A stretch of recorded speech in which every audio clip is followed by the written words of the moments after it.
Welcome back to the deep dive. Our mission here, well, it's always the same. We take the source material you share with us, the articles, memos, research, all of it, and give you the insight you need, to really understand what's going on. Today, we're peeling back the layers on communication, specifically inside these highly motivated, very community-focused organizations. That's right. Because when you have a huge global group, right, that really depends on, let's say, affiliate excitement and this shared idea of the future, well, the language they use internally, it stops being just business talk. Right. It becomes something else, much stronger. It's like narrative architecture. Yeah. Building a reality with words. Narrative architecture, I like that. And our focus today is doing a deep dive into exactly that, the communication style, the stories they tell themselves, the psychological framing used inside the ONPASSIVE ecosystem. Yep, we're looking at excerpts from their own core rhetoric, specifically stuff titled The Write-Up of Questions and Answers, Winning with Ashmu Farah. And our goal here is pretty specific.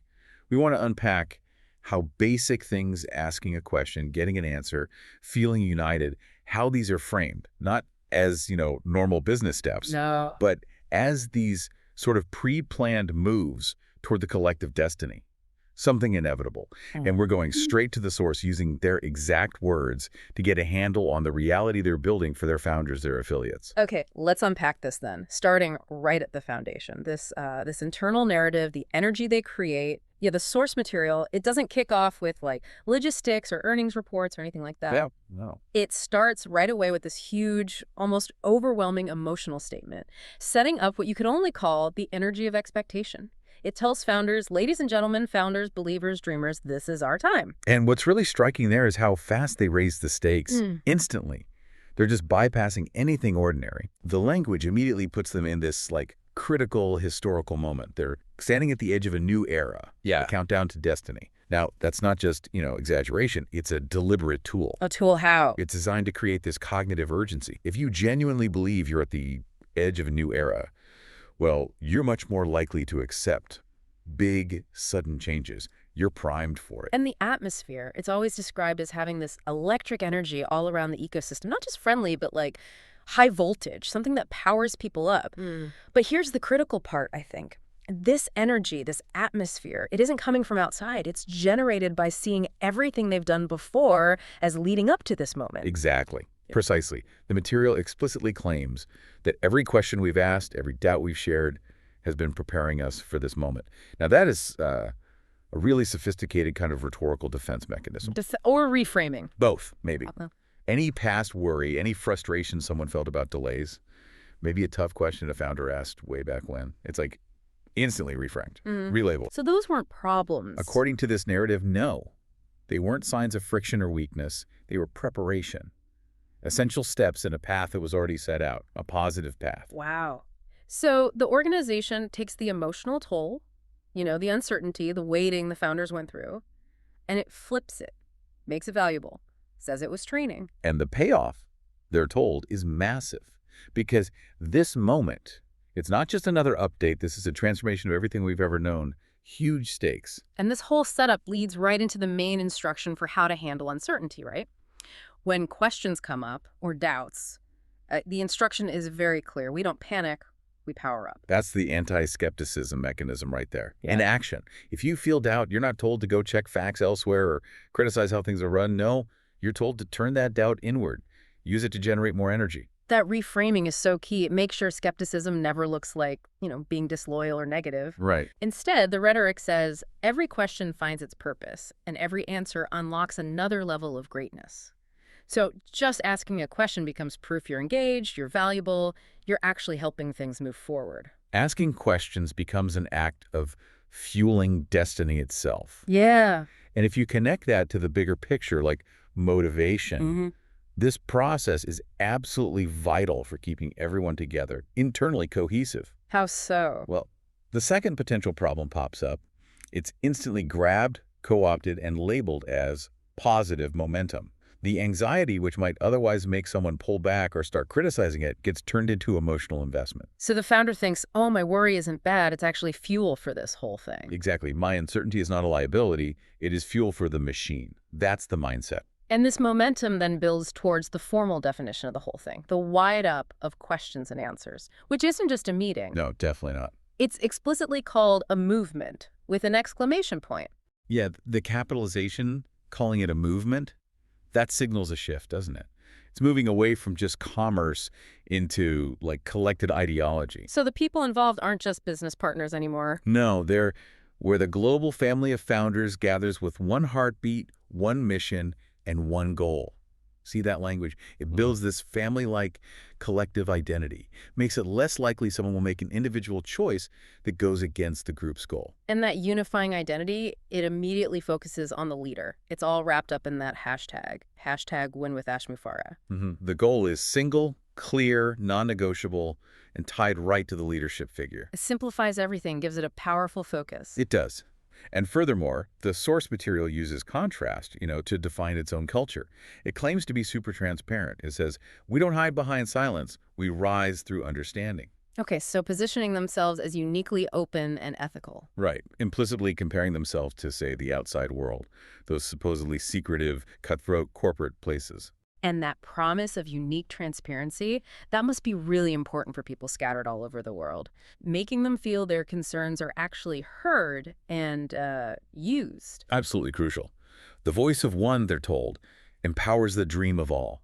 So even before any answers are actually given, the whole setting, the whole environment is carefully engineered. It feels huge, communal, pre-planned, like the perfect setup for the information that's about to come. Okay, so once that emotional stage is set, we get into the actual function of how founders engage.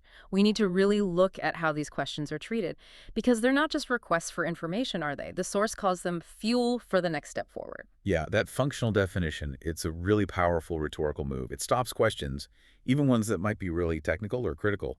It stops them from gumming up the works. How so? They're immediately, processed, metabolized into useful energy. Psychologically, you can't really ask a bad question in that framework. Only good fuel. The system is set up to basically consume all input and benefit from it. And to really drive home how important the founder is, the source uses this deep, almost biological metaphor. It says every founder's question is like a pulse of heartbeat asking, are we ready? Wow. It makes the founders sound like vital organs of the whole system, not just investors or affiliates. That's a very sophisticated connection they're drawing there. It ties the individual founder's question directly to the groups, like physical health and readiness. So if you, the founder, stop asking questions, You're letting the organism's heartbeat weaken. That's the implication. It reinforces personal responsibility in a very visceral, emotional way. Keeps people engaged. this also really shores up the founder's personal value, especially if maybe tangible results like commissions haven't shown up yet. Questions become proof that you care. Right. And the answers they get back are proof that ONPASSIVE listens. It builds this relationship based on deep attention and feeling validated, not just business numbers. And think about this. It's also a kind of rhetorical defense against outside criticism. How do you mean? Well, imagine you're really worried about a delay. And the internal message you get is, your worry proves how committed you are. It becomes almost impossible to then criticize that delay effectively, doesn't it? Yeah, You get trapped in this positive loop where your own doubt reinforces your commitment. It becomes an asset, not a problem. Okay.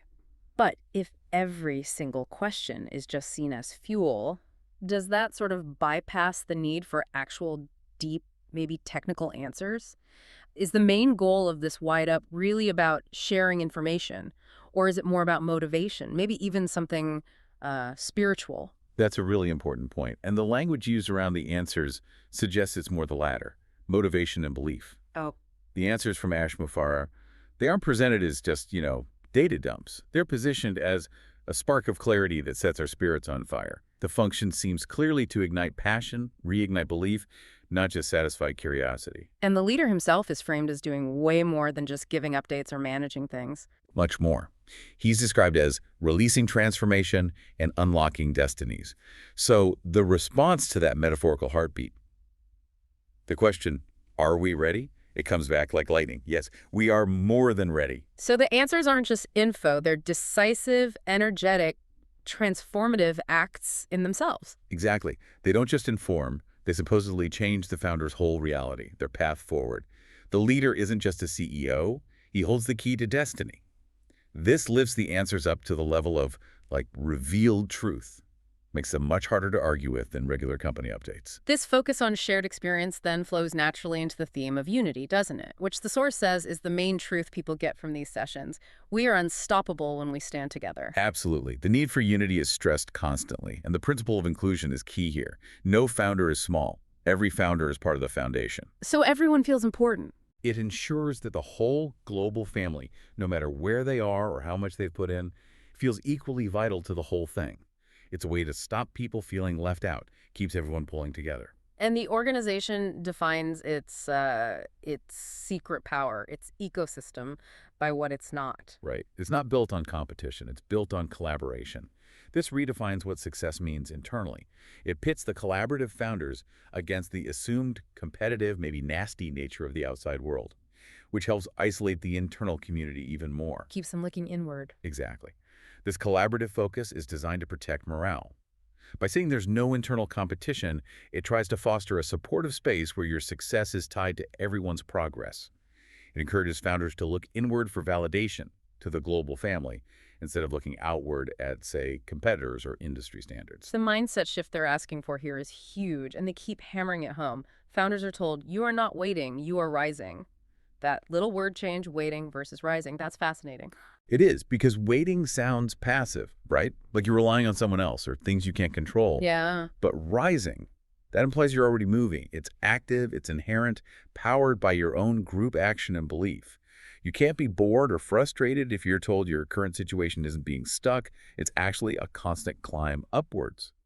So the language turns patience into power. And delays become opportunities for more upward movement. It's quite clever. Okay, this idea of constant rising, internal momentum, it leads us straight into how they actually build the belief system itself. The source uses these really strong analogies, turning the whole process of business updates and questions into something almost like artistic, Right. rhythmic. Yeah, it's fascinating how much they lean on musical metaphors to talk about progress. It makes the path to success feel, predictable, harmonious, like it has to happen. We're told belief is a rhythm, and ONPASSIVE moves to its beat. Like a song you can't help but tap your foot to. Kind of, yeah. And the metaphor gets really specific with assigning roles. Ash Mufara is the drummer, setting the tempo. Okay. The questions people ask, those are the beats of curiosity.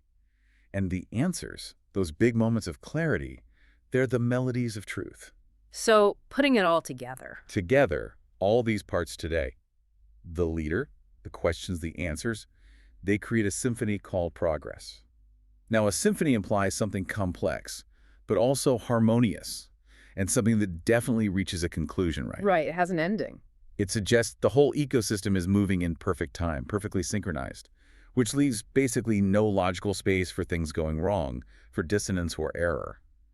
The process itself is presented as inherently perfect. And the instruction to the founder isn't just listen to this update. It's much more immersive. Much more. It's feel it, let it charge your energy, and remember you're part of something divine and unstoppable. It's really command for emotional buy-in, making sure the founder joins in the symphony rather than, say, trying to analyze the music critically. Because if you frame the whole business using words like divine and symphony, then questioning it isn't just business analysis anymore. Exactly. It becomes like questioning the music itself. It's like being out of tune. It pushes the founder to give up that critical analysis and just participate emotionally. And that surrender, that's reinforced even more by the main lesson they say comes from these wide-up sessions. Perspective changes everything. This seems like the tool for dealing with real-world problems. This might be the most powerful cognitive reframing technique they use. It sets up this direct contrast, this beneficial contrast between how a founder sees things internally versus how an outsider or competitor might see them. How does that work? Well, where others, the doubters, the naysayers see problems, the leader sees pathways. Where some people might see obstacles, the organization sees opportunities.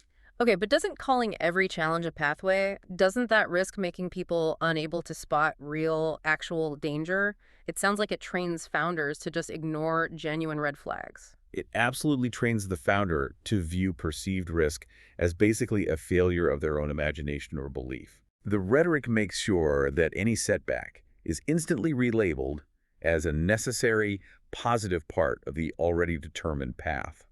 So the leader's job isn't just to explain the business plan. He awakens them. Yes, He awakens the founders, turning every doubt into direction. Which makes the leader the only one who can truly interpret reality, right? If something goes wrong, it's not a system failure. It's just a detour that only the drummer can explain correctly. Exactly. And the founder's job then becomes to adjust their perspective to match the new pathway. This whole cycle, the heightened perspective, the rhythm it serves as the training ground, the White-Up sessions are explicitly called the founder's wake-up call to destiny. It's urgent, rooted in this perfected, synchronized belief system. And the language demands a real shift, mentally and verbally. The source pushes founders to change how they talk about time. Stop asking when things will happen. And start saying now. Yes. Start saying now. That rhetorically just collapses the whole timeline for success. It makes fulfillment feel immediate and demands that people act today based on absolute certainty about the future. That declaration of now is needed to keep that electric energy going, right? For sure. If success is now, then there's no room for sitting back or waiting passively. The certainty itself forces action. And this certainty needs to be voiced. There's a specific, required response from the founders. They're told to stand tall and declare, I am part of something historic. Then, I am ready to #win with Mufara. And the real core of it, I am unshaken because I understand the mission. So it becomes this public collective declaration. Yes. And that moment, that collective chanting almost, it isn't positioned as them trying to convince themselves or resolve doubts. No, it's framed as a moment of empowerment. By declaring themselves the founding members of the future, they internalize the mission, reinforce the group belief, and really solidify their transformation from someone asking questions to someone who truly believes. Okay, so as these White-Up sessions wrap up, the language shifts fully into the big vision, the promise, elevating the whole thing beyond just business, into something like purposeful creation, moving toward this divine design. The language gets incredibly potent here. The system isn't just a company. It's framed as this purposeful, almost holy creation, a divine design engineered by vision and driven by passion. Attributing divine purpose like that, it immediately raises the mission, raises the stakes. Makes it sound moral, perfect, guaranteed. Pretty much. It implies it's guaranteed by some higher power, or at least a higher infallible vision. And the community, the founders, they get credit for helping build this sacred thing. Yes, directly. The source says their questions helped shape this masterpiece, and the answers added a new brick to the digital foundation of tomorrow. So they're not just users or affiliates, they're co-architects, building something huge, something permanent. That feeling of ownership must be incredibly powerful. Absolutely essential. Founders aren't just, selling software or recruiting people. They're literally building the future, brick by digital brick. They're told straight up, we don't chase opportunities, we create them. This positions the founders as having ultimate control within their own world, reinforcing the idea that their actions shape reality. And then the rhetoric pivots straight to the payoff, making explicit promises of rewards that are just around the corner, designed, I guess, to keep that electric energy buzzing and fulfill the expectations set right at the start. Exactly. The message is crystal clear, no ambiguity allowed.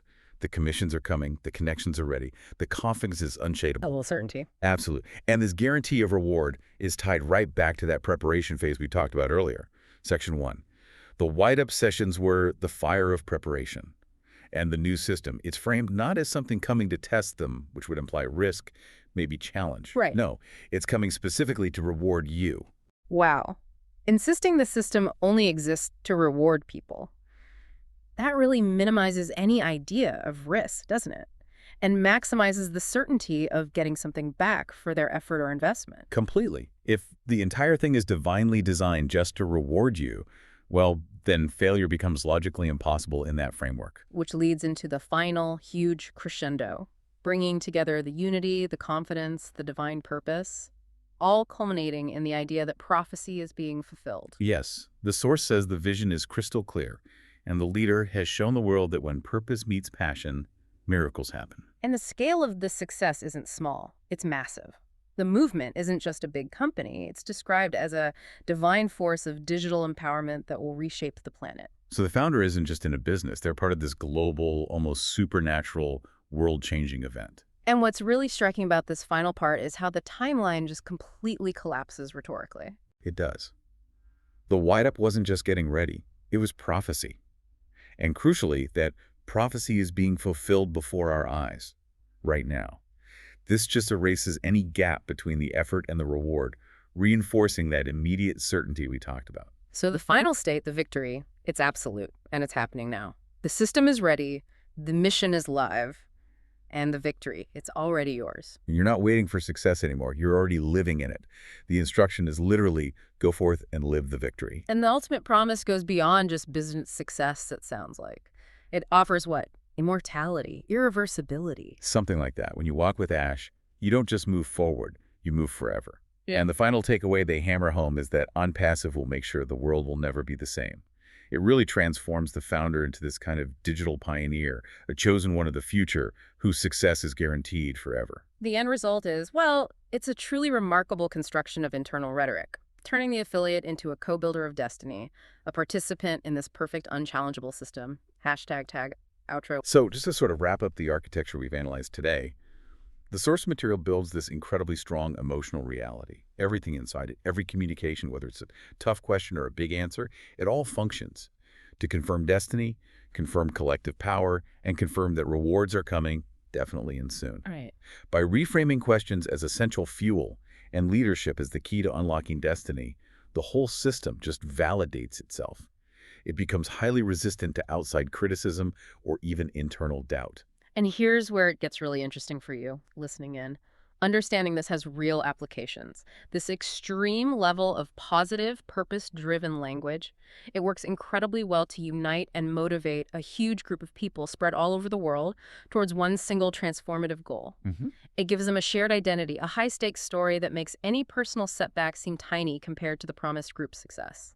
It basically creates this powerful echo chamber, where any doubt is immediately caught and flipped into positive reinforcement.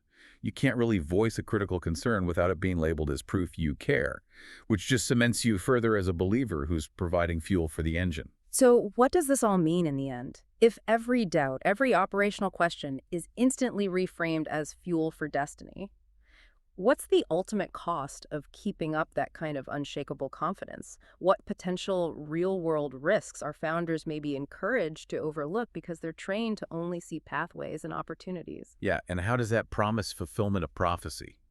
The idea that the victory is already yours. How does that affect actual decision-making? Critical thinking about risk, especially when the basic assumption is that success isn't just likely, it's preordained. It's basically already happened. What happens when reality doesn't match if you've been told you're already living the victory? Definitely a lot to think about there, about how language builds reality and drives massive collective action. Thanks for joining us for this deep dive. It's Thank all you. you. It's all you, brother. I appreciate you. I appreciate the professionalism here. Uh, the groom, Charles Osong here. Oh, that's another one. And yeah, of course, DeGarmo has many issues. Not just one. All right. I hope you're doing good. I apologize. I wanted to come sooner, but the reason is because I was taking time to get some more details, and I was actually in the system. We're logging in, delivered before the time.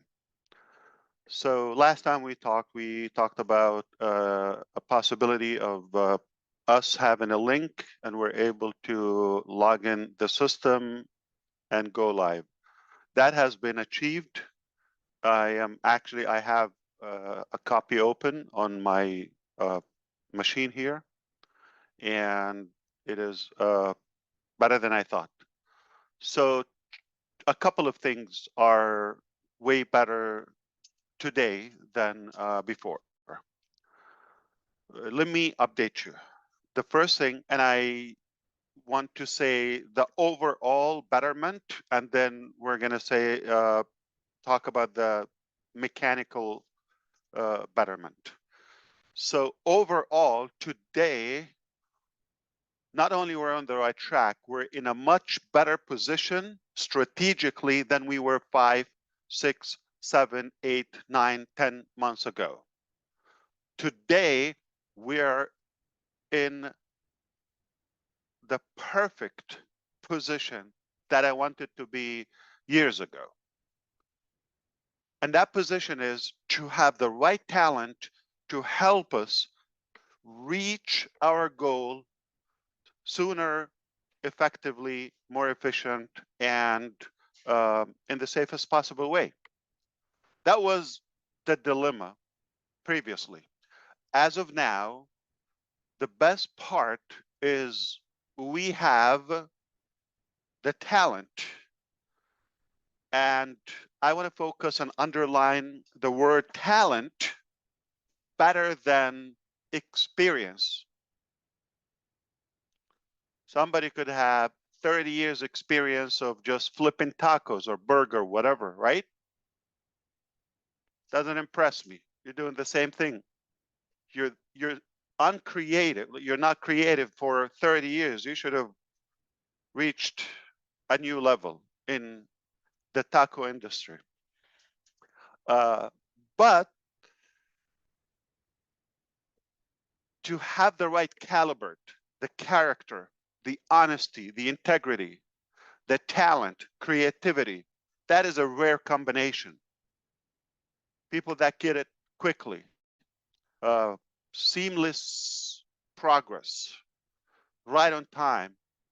In fact, a couple of occasions before time, ahead of time. That's how I give this level of confidence. And this is why I'm really looking forward to what's coming, the future, and share that with you. So the level of talent that we have is something really better than my dream, really. So I really want you to rest assured we've got the talent to take us where we want to go much faster than we thought before. Now things are making sense, all right? So the other thing is not only the overall position, we're in a perfect spot today than the last year or so. Not only that, but also because we have this new setup, we're confident that we're able to go to a higher ground than we previously thought we could achieve in ONPASSIVE.